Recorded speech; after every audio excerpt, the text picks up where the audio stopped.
Hello, welcome to our next session on B2B marketing with technology focus. I am Jayanta Chatterjee from IIT Kanpur. We have been discussing in the previous session about branding, and we had mentioned during that discussion, during that session, that brands are ultimately meant for developing a relationship with the customer, and all that has effect on the commercial performance, the business performance of the firm, of the marketer. And the reason we said is that the strong brands play significant role in creating pricing strength.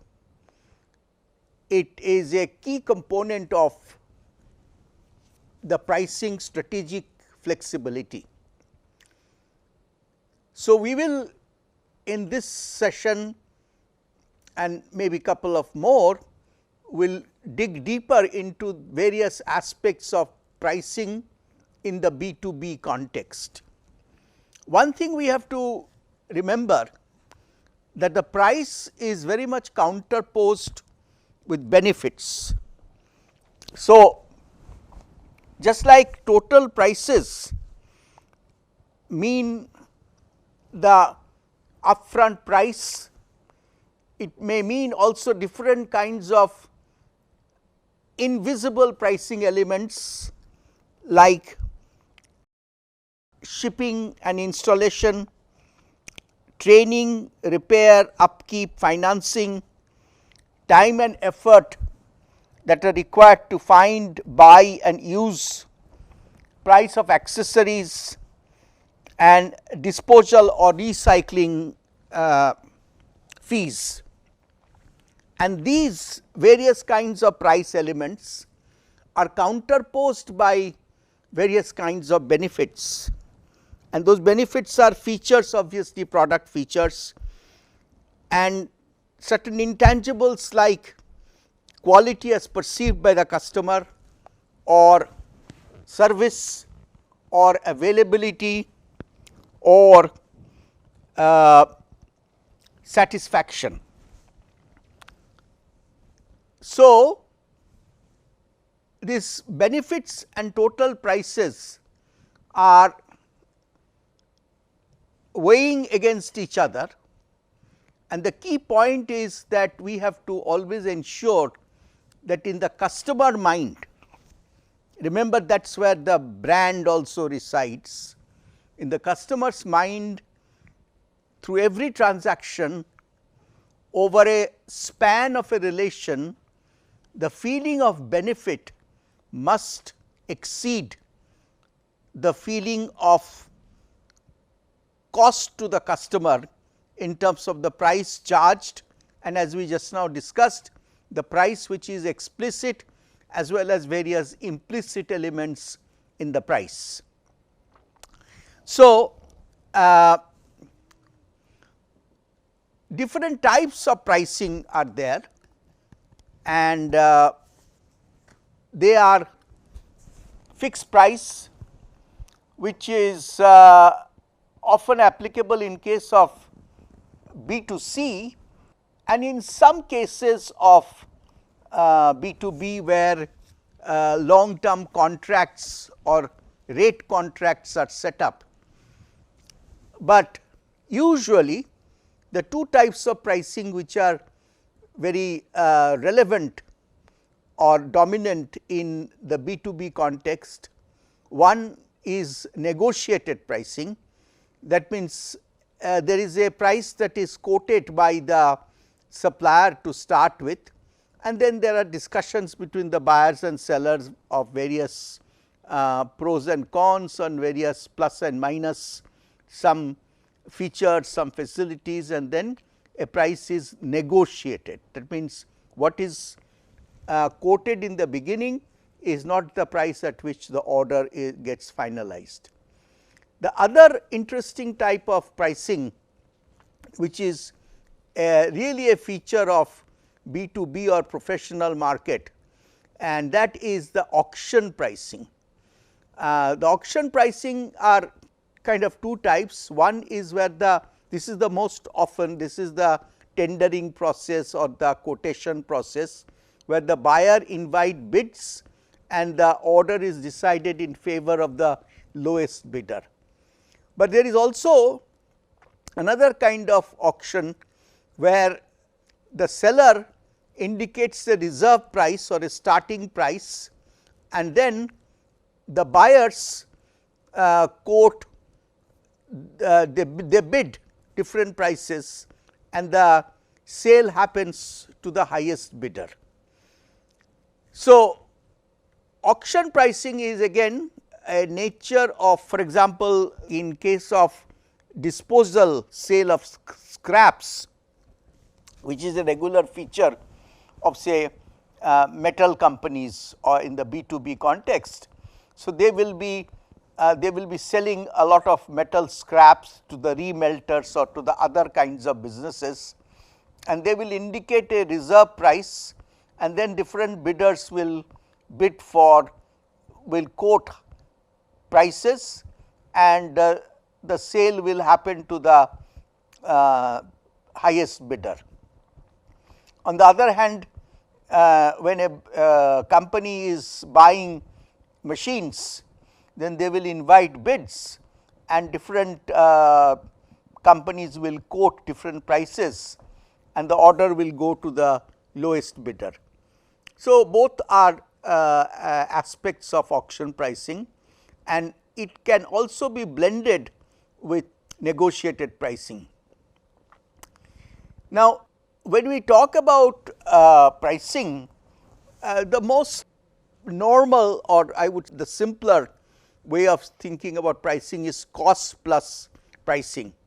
That means you start with the product and its cost, and then set a price that covers the cost and the desired margin sought by the seller, and then you communicate that cost plus the intended margin to the customer. On the other hand, there is a value based pricing, which is what is a little bit more complex, but is what will be attempted in every B2B transaction, because cost plus pricing, as we will just now see, has some advantages by way of simplicity or by way of a sense of fairness, but on the other hand it has a lot of drawbacks. Value based pricing, on the other hand, will research the different, that up to what level price which is explicit can be blended with various implicit price elements and can finally become a price which actually gives a sense of value in the customer acquisition process. So, as we discussed right in the beginning, that the customer must always feel that the value received by the customer by way of tangible and intangible benefits exceed the value transacted by the customer as price. So, the influence on pricing decisions is what will lead us to this value based pricing versus cost based pricing. So, pricing has to meet certain internal objectives, that is, the pricing strategy must be consistent with the organization's overall mission, direction, goals and marketing plan objectives. Remember that price is just one element in the marketing mix, and so it is a constituent process of the marketing plan execution. So, pricing must meet all those internal objectives, and due to marketing realities, the organizations may have to trade off those internal objectives with the market situation for profitability balanced with market share and growth. So, when we look at the objectives, there can be internally, there can be objectives, financial objectives, which are very easy to understand, that we need to get 40% overall gross margin in the next period. That is the kind of financial objective that will guide pricing. But correspondingly, it has to be balanced with marketing objectives like higher market share, for which there may be a certain kind of pricing strategy needed. So, our market share has to increase by 5% over the next 6 months, and because of the price versus quantity demand and demand graph, where quantity has sold has a relationship with the price, we have to look at certain modification in our price objective that may come from financial consideration. External pricing influences are customers, competitors, as well as channel members. These are the 3 C's of external price influence that will persuade organizations to modify the price with which they may originally start in terms of their financial objectives. And then there are of course other legal, regulatory and ethical considerations that may also affect pricing. Let us look at the details of each one of these. So, customers ultimate arbiter of the pricing, because it is customers' perception of value that will affect the transaction, and that will affect the final results of the marketer. So, perception of value, behavior and attitude all affect customers' reaction to pricing. So, the value that is perceived by the customer, the behavior of the seller, not exactly the person to person behavior, but the whole organization to organization behavior, of which to person behavior is a element, and the perception of attitude of the seller in the customer's mind. These are all elements of customers' view of the price. Now, you can easily understand that in case of B2B, as we have discussed earlier, decisions are taken by decision making units as opposed to individuals, and decisions are taken after a lot of analysis, lot of data interpretation, lot of data gathering.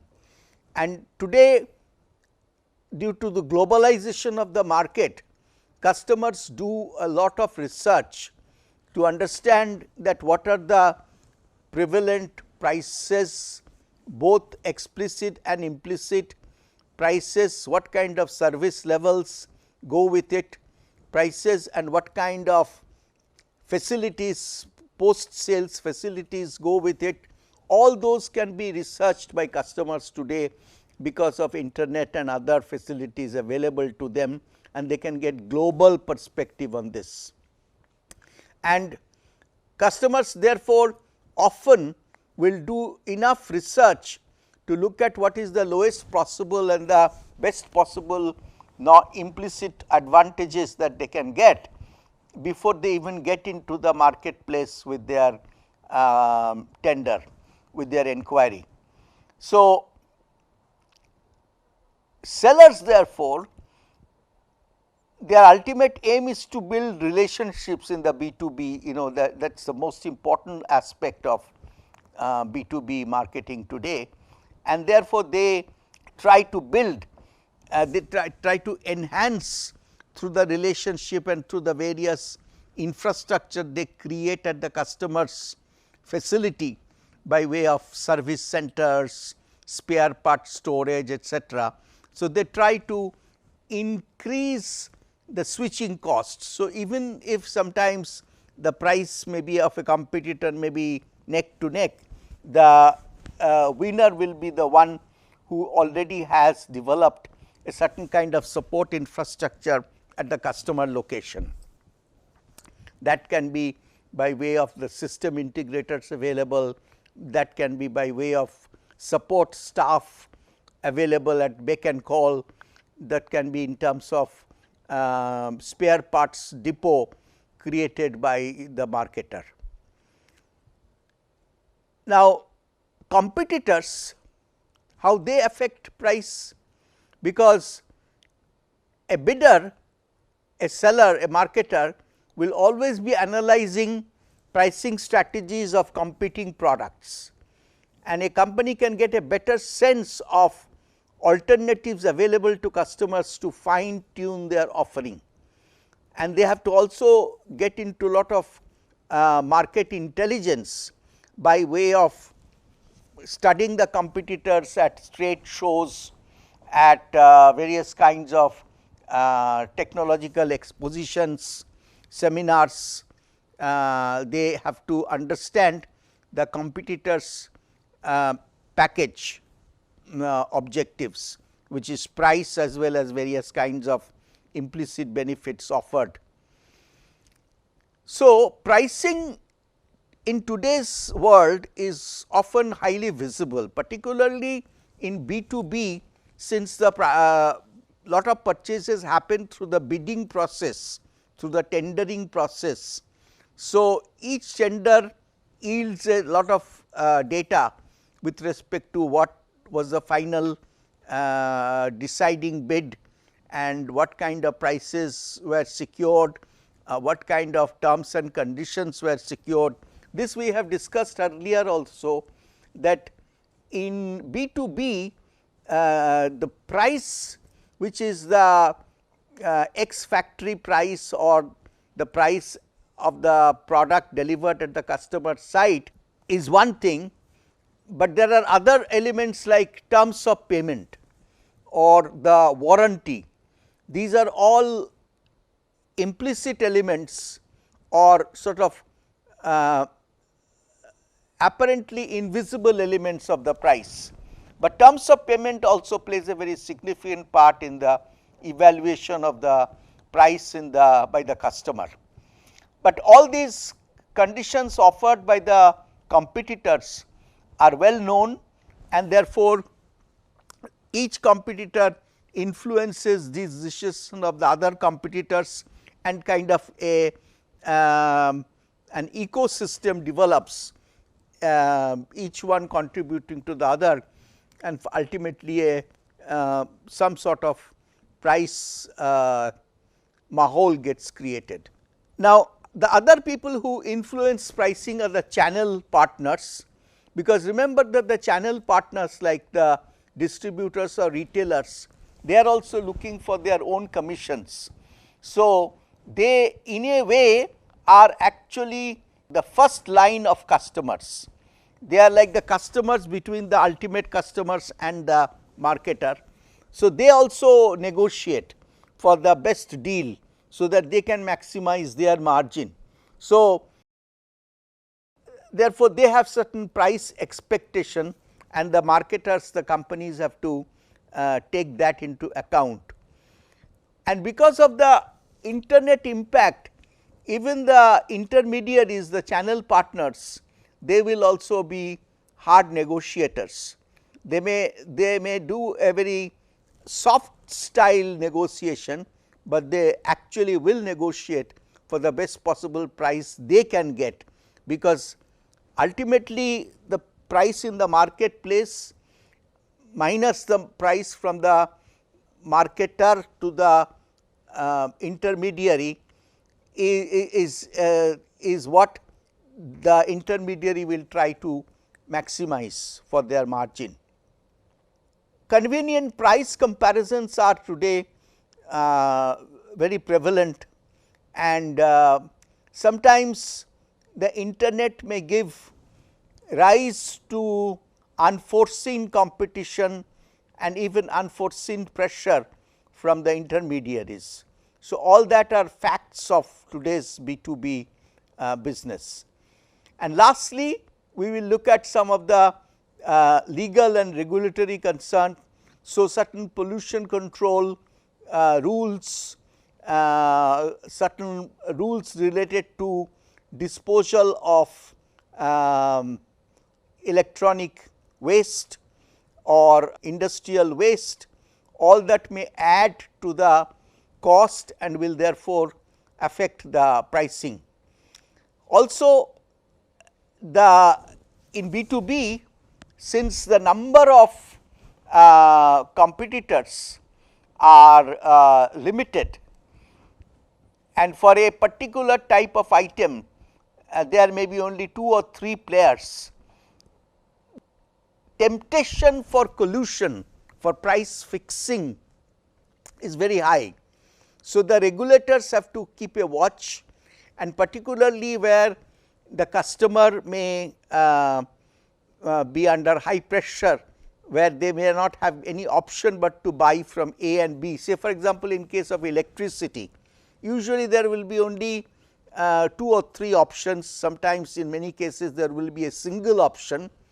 So, in Delhi for example, there may be 2 or 3 options, the company from which you can buy your electricity, but in Calcutta there may be only one option. So, in these cases the regulator will have to keep a watch that the customers are not unduly fleeced, and because the customer may not sort of be in a no option situation, and that is why on pricing the regulators play significant part. Also, authorities, the government and their various agencies keep a watch in the B2B market, that at the time of emergency, say for example, if there is some kind of epidemic, the hospitals may be in critical need of various kinds of medicines and vaccines, and at that time their pharmaceutical companies may be tempted to charge higher or to extract sort of proverbial pound of flesh, but the regulator will have to see that that does not happen. So, these are regulatory and legal influences that also decides pricing in the B2B situation. There are many agencies that are set up by government called the Competitive Monitoring Agency or Competition Monitoring Agency, and their role is to see that all these things do not happen, like the predatory pricing, some big company trying to force smaller companies out of the picture and so on.